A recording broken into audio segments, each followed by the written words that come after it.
Is life a video game? Within a video game. Within a video game? Ooh, Inception-y. The idea that we're living inside a simulation ain't new. And I've made it the main focus of this channel, which is why I bleat on about it endlessly, like a broken record of a broken record, where I feel like I talk about it more than a priest does about how great Jesus was. All religions around the world say that this world was created by a creator. You know, a god. Like me.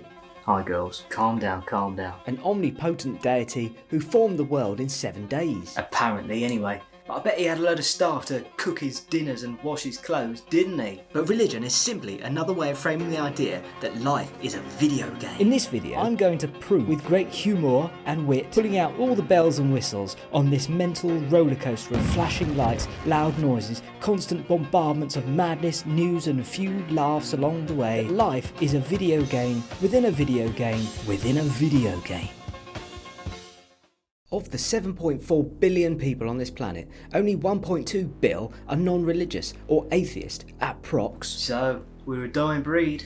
In other words, 80% of people in the world are comfortable with the idea of the world being created by God, and ourselves as little temporary characters, waiting to transition to a better world. A bloody hope. I don't have to keep coming back here to this bloody world, lifetime after lifetime. God, this game's harder than Rhino's horn up your back end. Some religions take this further with concepts of respawning, i.e. reincarnation. Which might depend on one's performance through life, and the points that you accrue could be karma, which accumulates over each iteration of you in each character. This is Buddhism, if you don't know. Must be rubbish having a birthday round a load of Zen masters. What present do they get you?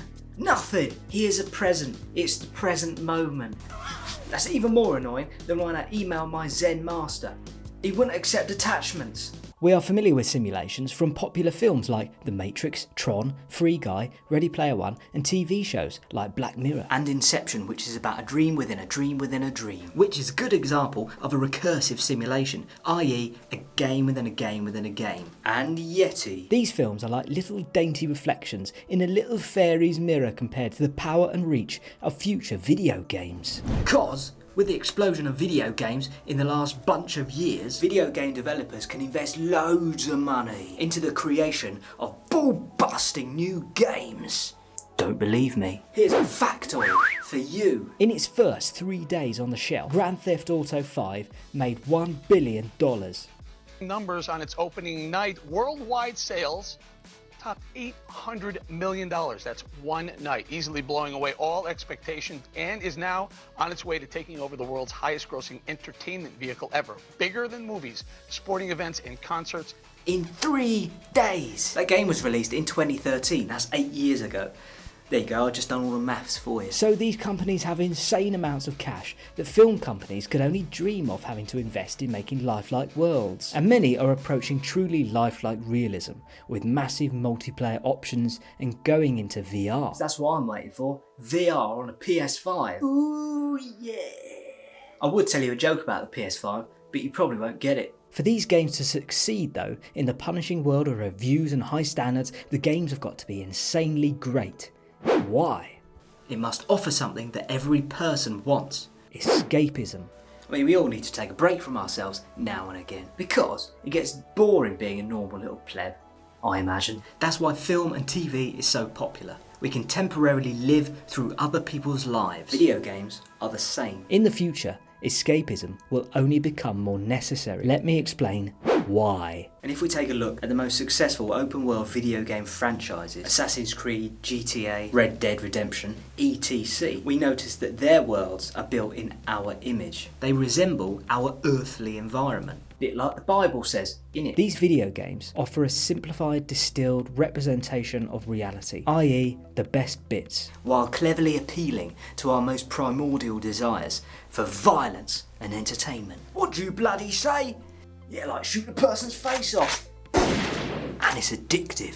Loads of people whinge in the comments of my videos saying, I don't like it here. But exactly the same reason that you play video games, for the escapism and the addictive elements, is exactly the same reason the real you is playing as you in this video game. To the real you, this place is more addictive than a rucksack full of crack. Many games are recursive. What the flip does that mean? It means that we can play a game within a game. If this is a simulation, which it is, There's a chance that when we exit or die, it will be an exit into another simulation. because if this life is a video game, And at this moment, there are hundreds of thousands of people working on making realistic and captivating video games trying to replicate our reality. We're likely soon to be able to enter and play a new, better reality created by us. which I call better than life, which distills the most entertaining parts of this life into an immersive experience. This will be achieved in our lifetimes. Think of GTA. You go around stealing cars, committing crimes, doing missions and slapping strippers. You basically do what the fudge you want, something you can't do in this world. Well, I suppose you can, but it won't go down very well. There has never been a better time to be alive. Our grandparents witnessed the transition from horse and carts to cars, jumbo jets and the fidget spinner. We are likely to see a transition from this reality to a new one, a video game that we all live inside. At the same time, present and future generations will probably experience substantially longer lifetimes through science and stuff. So if the world's population is living longer, and many of today's jobs are going to be replaced by artificial intelligence and machines, the extra time available to humans must be spent somewhere, somehow. No, you can't just sit around all day. So, is life a video game inside a video game inside a video game? Well, it's entirely possible, if not probable. Let me make it more simple than a Rubik's Cube with one colour. One day, when you die, you will end your go. Don't cry, girls. Even a god like me is going to die one day. And you will wake up somewhere else. You take off the headset and sit up, seeing a futuristic, utopian type world. You might be thinking that this is base reality, that this is where the real you resides. But actually, it's more than likely that the utopian world you find yourself in is actually also a simulation.